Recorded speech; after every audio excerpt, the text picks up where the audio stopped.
What's up, Austin? What you got going on? Not much, Luis. So what I'm working on is getting this 1967 Shelby GT500 ready for shipment. Just make sure it's got a nice clean window. We wipe down the car, make sure there was no dirt, dust, or anything else on it. We're gonna make sure that this car is in good condition when it arrives at its new home. Nice.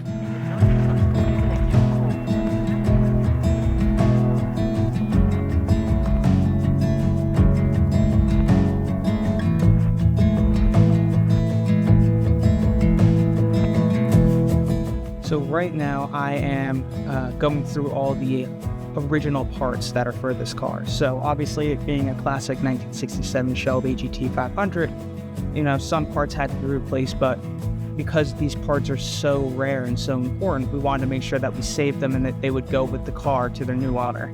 So I'm going through in my list, making sure that all the parts that were original that we have are going to go with the car. That includes this gas tank, this rug, some miscellaneous parts from here.